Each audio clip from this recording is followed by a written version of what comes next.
رضی اللہ تعالیٰ عنہ رستم نے جب اپنی فوجیں لا کے کھڑی کی ہوئی ہیں تو جب رستم کے پاس سفیر بنا کر بھیجا ہے حضرت عمر رضی اللہ تعالیٰ عنہ نے ربعی کو، اب دنیا کی سپر پاور ہے، اس کا سالار آیا ہوا ہے اور مذاکرات کی پیشکش بھی کر دی ہے، تو اب کوئی کمیٹی بننی چاہیے، کوئی وفد۔ قربان جاؤں عمر آپ کی بھی عجیب شان ہے، سارے صحابہ پہ یوں نظر دوڑا کے، تو ربی بیٹھے ہوئے سے کہا قم، اٹھی۔ جب وہ اٹھتے ہیں نا تو بٹن کی جگہ کانٹے لگے ہوئے، اللہ کہا اٹھیے۔ وہ اٹھنے لگے، کہاں گھوڑا کہاں ہے آپ کا؟ وہ باندھا ہوا ہے۔ جب گھوڑے کی طرح دیکھا وہ بھی بیچارہ دبلا کمزور، فرمایا ربعی جا رستم سے بات کرنی ہے، انہی کپڑوں میں جانا ہے اور اسی سواری پہ جانا ہے۔ کیوں؟ اگلے جملے سنیے، فرمایا ہمیں اللہ نے ان کپڑوں لباسوں سواریوں سے عزت نہیں دی، اللہ نے ہمیں اسلام اور قرآن سے عزت دی ہے، اللہ نے ہمیں اس سے عزت دی ہے۔ اٹھ۔ وہ بھی ایسا مرد درویش ہے، چھلانگ لگا کے گھوڑے کی پیٹھ پر بیٹھتے ہیں اور کک لگاتے ہیں، اور یہ بھی نہیں کہتے امیر المومنین کلہ جاواں یا اور بھی کو بندے نال کھڑا، اکیلے چل پڑتے ہیں۔ اب جب چلتے ہیں تو اگلی سنیے، ادھر رستم نے دور تک سارا میں کارپٹ بچھایا ہوا ہے، سرخ دور تک کے کارپٹ بچھا ہوا ہے، اور ایرانی اب تک کارپٹ بنانے میں، قالین بنانے میں بڑے ماہر ہیں۔ ایک قالین بچھا ہوا ہے دور تک، بلکہ حضرت عمر کے دور میں قالین مال غنیمت میں آیا تھا۔ علامہ شبلی نعمانی نے الفاروق میں لکھا ہے اور کمال کا لکھا ہے، کہتے ہیں جب وہ قالین لے کے آئے تھے نا تو اس قالین کا نام تھا بہار۔ کیا نام تھا؟ بہار۔ میں سوچتا رہا کہ قالین کا نام بہار کیوں رکھا، لیکن تفصیل پڑھی کہ قالین کا نام بہار اس لیے رکھا تھا کہ جب صحرا میں خزاں کے موسم میں اسے بچھا دیتے تو وہ بنا ایسے تھا کہ خزاں میں بہار بن جاتی تھی، ایسا بنا تھا۔ اب جب وہ قالین آیا مشورہ جاری ہے کہ کریں اس کے ساتھ تو کیا کریں۔ کچھ نے کہا امیر المومنین اس کو خراب نہ کریں، یہ بہت قیمتی قالین ہے اور حد نگاہ تک دور دور تک پھیلتا ہے، اور ایسا ہے یہ ہے، یہ بڑی تعریفیں ہوئی۔ مشورہ دے رہے ہیں، قربان جاؤں علی آپ کی شان پر۔ جب علی المرتضیٰ رضی اللہ تعالیٰ عنہ سے پوچھا کہ علی آپ کی کیا رائے اس قالین کے ساتھ کیا کیا جائے، فرمایا امیر المومنین اس کو ٹکڑے ٹکڑے کر کے مجاہدین میں تقسیم کیا جائے، ان کی شان نہ رہے کہ ہماری نگاہ میں ان چیزوں کی کوئی حیثیت اللہ۔ تو ربعی جب پہنچنے لگتے ہیں گھوڑے پر، نیزہ تلوار ساتھ ہے، اور دیکھتے ہیں قالین کے قریب پہنچتے ہیں تو رستم کی فوج نے راستہ روکا، یہ نیچے اترتے ہیں، وہ کہنے لگے جی کیسے آنا ہوا؟ لگے کیسے آنا ہوا، آپ نے بلایا تو آیا ہوں۔ لگے کون ہوں؟ جی مسلمانوں کی طرف سے آیا ہوں نمائندہ۔ لوگ حیران ہیں، اکیلا آدمی آیا ہے، یہ سفیر ہے امیر المومنین کا، یہ مسلمانوں کا سفیر ہے، تنہ تنہا ہے، اور وہ بھی گھوڑا لباس کو دیکھ رہے ہیں۔ کہنے لگی جی ایسا کریں برائے مہربانی، یہ گھوڑا ادھر سائیڈ پہ باندھیں اور یہ نیزہ بھی اتار کے رکھتے ہیں اور یہ تلوار بھی، اور پھر جا کے رستم سے ملیے۔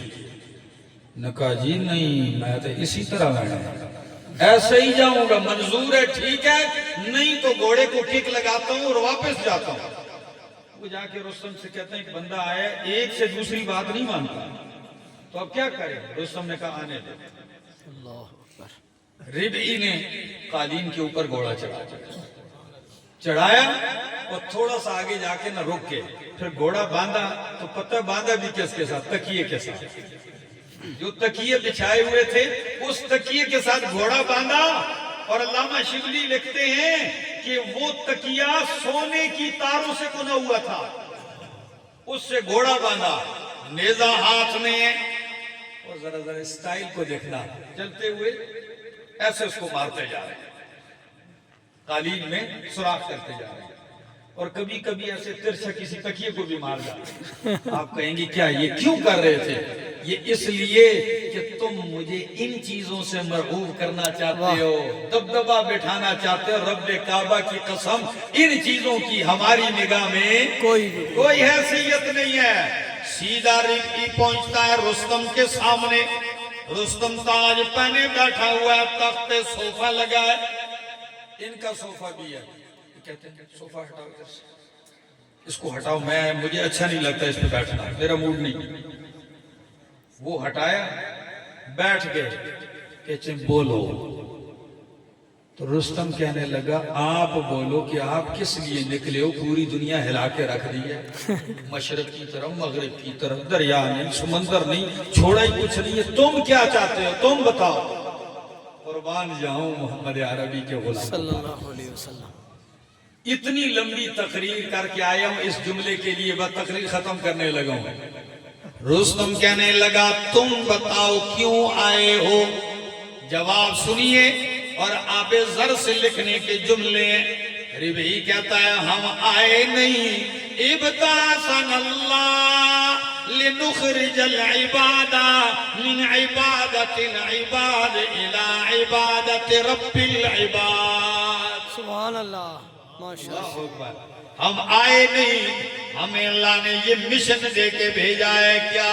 لنخرج العباد، تاکہ ہم اللہ کے بندوں کو نکالیں، من عبادت العباد، بندوں کی بندگی سے نکال کر، الی عبادت رب العباد، بندوں کے رب کی بندگی کی طرف لانا چاہتے ہیں۔ ہم بندوں کو بندوں کی بندگی سے نکال کر بندوں کے رب کی بندگی کی طرف لانا چاہتے ہیں۔ وَمِن زَيْقِ الدُّنْيَا إِلَىٰ سَعَةِ الْآخِرَةِ وَمِن جَوْرِ الْأَدْيَانِ إِلَىٰ عَدْلِ الْإِسْلَامِ۔ اس لیے آئے، اب جو ہمارا پیغام مانتا ہے تو ہم اس کو سینے سے لگانے کو تیار ہیں، اور جو نہیں مانتا پھر ہم دو کاموں میں سے ایک کرتے ہیں۔ رستم آگے سے کہتا ہے یہ دو کاموں میں سے ایک کرتے، وہ دو کون سے ہیں؟ وہ دو کون سے؟ کہنے لگا یا پھر غازی ہوتے ہیں یا شہید، تمہاری مرضی ہو۔ تو جب یہ کہے تو رستم کہنے لگا مہلت ملے گی سوچنے کی؟ واہ قربان جاؤں، اکیلے ہے، مہلت ملے گی سوچنے کی؟ تو پاس جو ان کے فوجی دستے کھڑے تھے وہ ایک دم رستم سے کہنے لگے اس کے کپڑے کو دیکھو، لباس کو دیکھو، سواری کو دیکھو، اور آپ اس سے کہتے ہیں مہلت۔ رستم کہنے لگا سادھو کپڑوں کو نہیں دیکھو، اس کی اس گرجتی آواز کو دیکھو۔ سبحان اللہ، ماشاءاللہ۔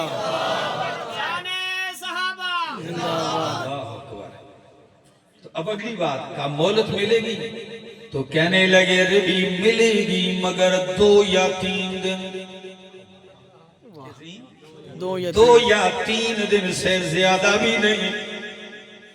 جب یہ کہا رستم غصے ہو گئے، کہنے لگا اَأَنْتَ أَمِيرٌ أَمْ مَامُورٌ، تو امیر ہے یا مامور ہے؟